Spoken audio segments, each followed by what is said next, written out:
Well, in the past 20 years, Kansas corn has just been revolutionary in what it has done as far as where it's been.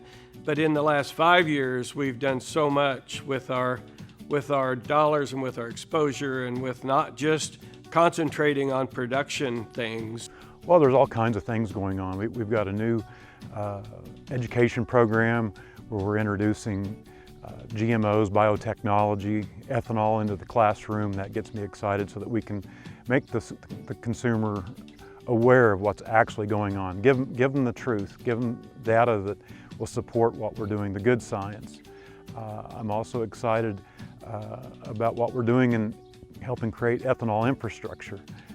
That's one of the limiting factors of getting this to the consumer, and so that they can recognize the benefits of the cost savings of ethanol. We're also trying to increase exports, create more demand for our product overseas. So that's what gets me excited.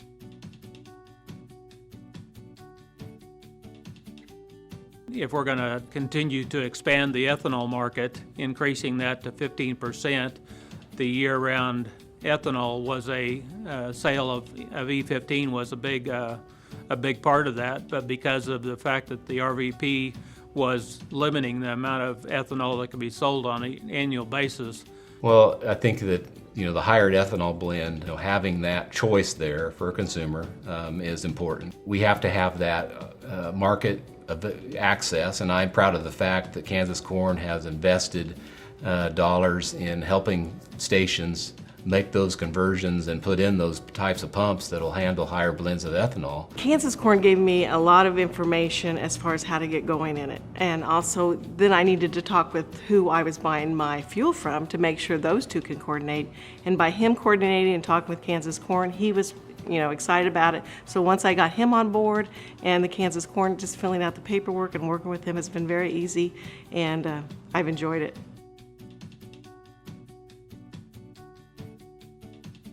Putting a face to the product is very important.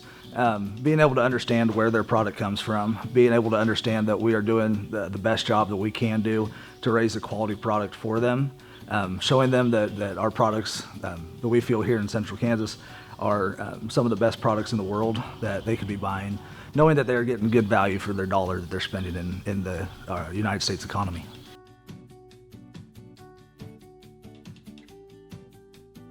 With the Soil Health Partnership and having them come out and collect the data for us and do all that work where we don't have to do it, but we're able to see it.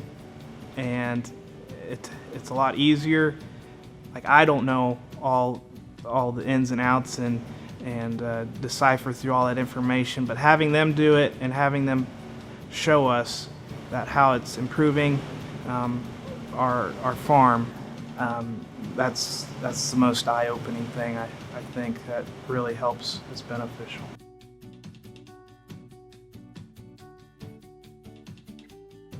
Our whole education effort, K through 12, and even the collegiate stuff that Kansas Corn has started has been really it's been an amazing growth that we've seen in that, and I think it's been a tremendous return on the investment that we've made in those programs. I would like to say thank you to Kansas Corn and Kansas Corn farmers for recognizing that teachers need some help when it comes to teaching about agriculture. And so I would like to say thank you for investing in us and helping us prepare the next generation of agriculturists.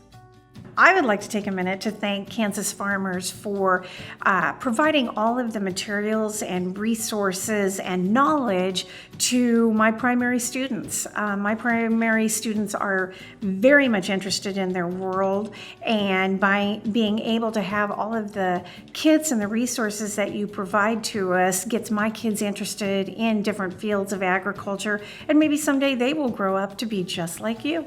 So thank you very much for everything you provide for us. So many college students are trying to get through school, and the finance is the most stressful part. And so just receiving this scholarship and knowing that the agricultural industry and corn farmers specifically are investing in students is incredible. Because we learn about all in college, about all the problems in today's society, especially the agriculture industry, and that they're trying to find a lot of ways to solve it. And joining the association, and especially the Collegiate Academy, you'll have the knowledge, or gain the knowledge, to be able to help be a part of the solution.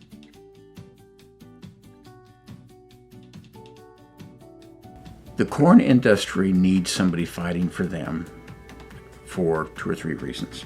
Number one, the amount of politicians, both from a state and a national level, that understand what it takes to raise a bushel of corn continue to dwindle. Through our productivity, through no fault of our productivity, you have less and less people raising more and more of our nation's food supply as a percentage. So they don't understand it. Politicians don't understand it. So having that advocate out there, both on a state level and to a certain extent the national level, is extremely, I think, important, and where we find continued value with it. I've learned a lot through, I think there's 2 or 3 of us couples that are in the transition period of taking over family farms, and just talking to them, the younger people coming back, taking over for mom or dad, talking to see where their struggles are, where their positive, negative is. I've learned a lot on that, the finances, and meet new people and going on, seeing different farms. Well, as a mom of 2, and I have a lot of other responsibilities off the farm as well, Kansas Corn really fits into my life because I almost feel like I'm not doing enough.